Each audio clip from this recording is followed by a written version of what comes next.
I had Mhm. a couple people come to me and go like, "Are you taking advantage of people, or is this like a scam?" You know, like people think it's like some type of scam because they're like Mhm. they just can't wrap their mind around why Mhm. somebody would benefit from Mhm. giving you a loan subject to. I mean, I would almost say the inverse, that like traditional lending is predatory. Like, why do banks want us to have to pay them off in order to go buy another house? Now, again, when we can do this transaction, this literally, we can close a transaction in 2 weeks and be done as long as, again, everything is on the up and up as far as like, you know who I am. You can, again, we can show you proof of concept. We can show you prior closings, statements, everything. So it's not like there's anything undivulged at all. We have no choice.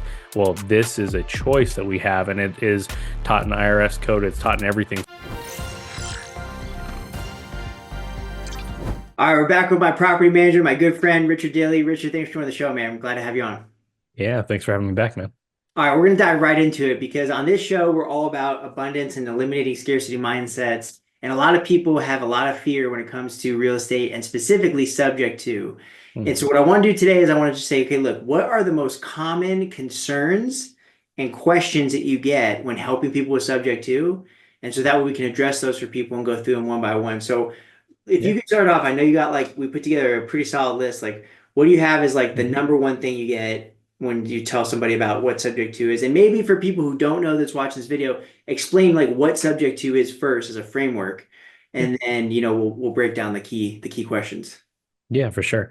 So, this conversation I have a lot, not only with regular people selling their homes, but agents too. It's an untraditional way of selling your house. So, subject two is basically selling your house, but the mortgage stays in place and transfers for the buyer, myself or you, to make the payments on behalf of the seller. You are buying the property subject to the existing mortgage staying in place. So, that's in essence what subject two is. Again, no paying off of the existing mortgage, you're taking over payments. The common questions that we get in that, I actually, having done this for a while, I actually put together a nice like FAQ document that I send to sellers and agents, which is cool. But the Can we link it on the video, do you think? yeah, absolutely. Okay, Yep. cool. Yeah, for sure. The number one like common question that we get is, okay, great. Like the mortgage stays in place, but what happens if you don't pay? And Mm. again, it's a big concern, especially, again, the mortgage stays in place, which means it doesn't transfer names or anything. It's still that person's responsibility to make sure that it gets paid, even though we're contractually obligated. So, even if we got abducted by aliens, again, there's still ramifications to if we don't pay. That is usually involves a accelerated deed or deed in lieu of foreclosure, where we pre-sign a document that says, hey, if we screw up, you take this to the county and you get your house back. Again, that's with no strings attached or anything like that. It's just as long as you're at least 60 days late on the payment, that's the recourse instead of taking you through a foreclosure process. Wow. So, So you're saying the person that's something I just learned. So you're saying the person that has the original mortgage, because people that's a question I get all the time is like, why would mhm, anybody do this? mhm, Why would anybody give up their cheap, and in today's interest rate environment, it's super advantageous. If you can go get a mortgage yep, at 3% without having to mhm, do like, all of the, jumping through the hoops of the credit qualifications, anything. Yep. verifications, yeah, all that stuff. Compared to like, the 5-6% rate Mhm, environment, or if it's investment property, 7 or 8% rate, mhm. people go, why would they do that? So you're saying that the person that signs the mortgage over, they have some recourse. Absolutely. Yeah, we can't It yeah, I mean it would be some big trouble to not have some sort of recourse there makes for total sense. sellers. Yep. Yeah. So that's the recourse that they have, is getting the property deeded back to them. Now, some people are, again, they're selling it to get out of a situation, or they don't, may want the property back. But again, people like us, we're coming in to actually do improvement and use them as Airbnbs, or as rental properties, so they are in better shape than how we found them most of the time, in improvements and furnishings and stuff like that. So not only do they keep whatever money they got when we bought it, but they also get this asset back that should be in better shape than they found it. So I tell sellers and agents all the time, it's like you almost want us to screw up, ideally, like in your world, because then you get to go and sell it again and make, you get the double dip. But again, we haven't had that issue in the past, knock on wood. I mean, again, that's not something that's going to pop up for any of my clients or, myself, but there is recourse there for sure. It's amazing. So, and please forgive me because I am a client of yours, and that does jog my memory. You have explained that to me. We're both in the middle of this 75 hard challenge. I'm tired. I'm thirsty. I'm No, you're hungry. good. I'm like, yeah. So I apologize. As soon as you No, said no, you're good. deed in lieu of foreclosure, it was like it brought me Yep. back. But Yep. No so I worries. have learned that before. I just forgotten I'm I like, learned it. I sure hope I told But you. you did. No, you did for sure. Sorry. No, you're But good. the other thing that people always think is they think that it's like predatory. That's another thing I've learned. Like when we did that video and we sent it out to all the clients, we're like, hey, there's Hmm. this really cool education opportunity to learn about this. I Hmm. had a couple people come to me and go like, are you taking advantage of people or is this like a scam? Like people think Yeah. it's like some type of scam because they're like, Hmm. they just can't wrap their mind around why Hmm. somebody would benefit from Hmm. giving you a loan subject to. Yeah. Can you Well, speak to that? And do you feel like it's a predatory yeah. No, type of good question. transaction? I mean, I would almost say the inverse, that like traditional lending is predatory. Like, why do banks want us to have to pay them off in order to go buy another house? That's, again, when we can do this transaction, this literally, we can close a transaction in 2 weeks and be done, as long as, again, everything is on the up and up, as far as like, who I am. You can, again, we can show you proof of concept. We can show you prior closings, statements, everything. So it's not like there's anything undivulged at all. We're all about making the client comfortable. But again, Mhm. from my perspective here, who wins in a traditional transaction? It's just the banks. So Wow. I'm one of those arguers that is predatory. I mean, again, we have no choice.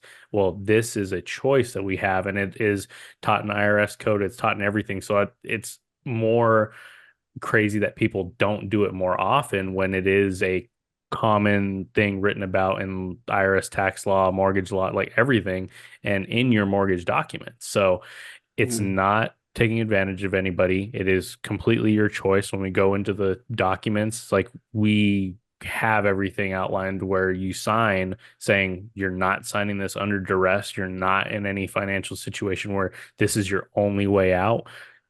It's never your only way out. Again, Yeah. this is the way I put together offers. Is obviously, if you're a seller, it's let's try to go to market first. Let's try to get a cash offer. Let's look at creative, short sale, foreclosures last. So we're middle of the pack. We're in no way your last resort. There's still other options, but again, those other ones impact your credit in a huge way. So we're Mhm. saving you before you get to those points.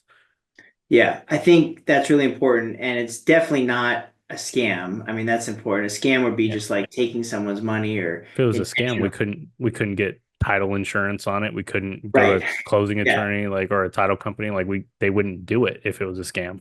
Yeah, a lot of people dismiss things that they don't understand by just calling them a scam or just saying, Hmm. "Oh, that's crazy," or Yep. when they just don't really know what's going on. Hmm. I look at it like this: if you have people that bought, and there's a sweet spot for sure. Like I don't know the exact months anymore, but it was like end of 22, beginning of 23, all-time high prices, all-time last of the low rates, and that kind of had a little bit of correction. I mean, we didn't see like a 1,000%. a massive correction. But even in Queen Creek, I saw houses in my neighborhood drop by as much as 30%. Yeah. And so if you bought in the height of the market when it was just absolutely insanity, like no waiving Hmm. appraisal, no inspection, Hmm. all that Yep. crazy time that we just lived through, and you Yep. had And you these had to go dirt cheap 50 over rates. asking price. Right. You had to go over asking, Hmm. and so bidding wars, all that. Well, if the housing market came down a little bit and we're in a higher interest rate environment, if they go sell that property, a lot of times they're not even getting their full down payment back, and I've seen some cases where they actually can just barely walk away from the property. Like they Hmm. lost all the money they put in. Yep. that's a great way to help somebody. Like that's what I A love about thousand percent. this is like if I was a seller and I'm like, oh cool, I have 50 grand of equity, and then the real estate agent goes, no, you don't. You got commissions and closing costs and fees and whatever. And all of a sudden your 50 grand of equity turns into 10 grand of equity you get to walk away with to buy your next house. That's very disappointing. But if you have an investor that can come in like me or someone else that can say, hey, I'll just give you all your money back pretty much. I Mhm. just want your cheap debt. Yep. That's like a huge win-win in my book. Like, Yeah, you know, that's one of our biggest like help the people that we help out the most in the current environment, like you were saying, is lower equity situations where again that people don't have money to even come to the closing table with. There's a lot of people that we help that we literally give them a I talked to a seller yesterday that they're gonna have to bring 30K to the closing table in order to sell their house, and that's just not going to happen. Well, instead, we're giving them 30K positive equity, again, doing subject to. So it's like we're having a 60K positive swing in the other direction. It's like it is just, it, I don't see how that's a scam. It's yeah. we're helping people out, Oh, we're for saving sure. them from money out of their pocket. And in Yep. exchange, we are taking over a cheaper debt. But Yeah.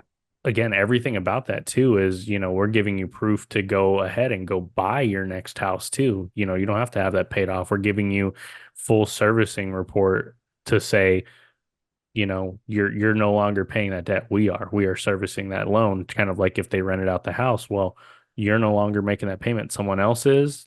Pull it Mhm. off my DTI. I want to go over two more that I think are something that I've experienced personally. I'd love to get your input on this. Yeah. I've purchased several homes, primary residences, since Hmm. I started buying homes when I was, 25. Yep. And, we did some soft flipping and stuff. So we've moved quite a bit. So, Hmm. I'm probably like the worst client for a real estate agent because since I'm, in a field in finance, I want to be Hmm. involved in the transaction and I like to get things moving along. And so, Yep. every time I've ever bought a house, I'm like talking to the real estate agent constantly. I'm talking to the title agent constantly. I'm talking to the Hmm. lending officer constantly. I'm talking to their assistants constantly. And my Hmm. wife always makes fun of me, but I'm like all over this transaction. It's very stressful. There's all kinds of things that can delay the closing. There's all kinds of Hmm. things you have to learn about the process of like, hey, well, if docs are there, if they're not cleared, if Yeah. it's crazy.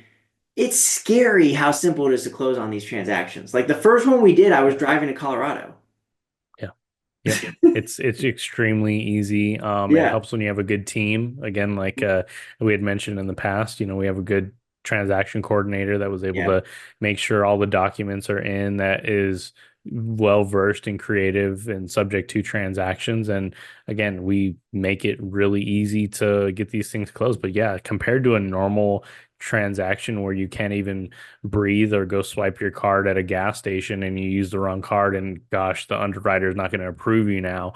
It's literally like there's no stress involved. There's no background checks, credit checks, or anything like that, which again is like a lot of people are going to be like, whoa, whoa. No, again, proof of concept. Yeah. Everything's out in the open. Come ask us. But I I uh remember buying my first house and literally my real estate agent was like, "Don't buy furniture." Like, right, yeah, the wait, like you have to close. you have to close. Closed, funded, recorded, don't do anything. Yeah, until you're holding the keys, do not buy a single thing for this house. Hmm. Which is Which like is insanity. it's crazy, And that's also like I've I got my license just to, have it as a tool and help more people and stuff like that. Yeah. But truth be told, I haven't really used it or utilized it because I enjoy the investment space and helping people out. Like there's problems to solve as real estate agents, but I feel like the impacts are bigger on the off market space and investment space because, again, like people don't have money just coming out of their ears to do improvements to the house to make it Yeah. market ready or to pass inspections. Like that's my bread and butter is like Yeah. the down in the dump stuff or the ones where, again, you don't have 40 grand to come to the table with to sell your house. It's just not realistic. So Mhm. we're solving problems. We are. And you know what's cool, man? You were such a great manager. I'm still the guy that introduced me to the guy that introduced me to you. I'm still grateful for that whole chain of Yep. relationships because it Yep. ended up creating a great friendship and you're such a great manager. My last question is this. Yep. I think the number one question I get really is, well, isn't the bank going to enact the due on demand clause and foreclose on your property? Like, that's by far the first thing that people are like convinced Yeah. that you're going to lose your house. What do you Believe say to that? believe it or not, that's number five on our list of, five concerns. But it's the boogeyman, in the industry, and especially with subject to. Realistically, the bank wants to make sure that the loan's not going to default, but also that the insurance and everything like that is covered. Mm, So really, those are the biggest things that cause or trigger a due on sale is lapse in insurance coverages or missed payments.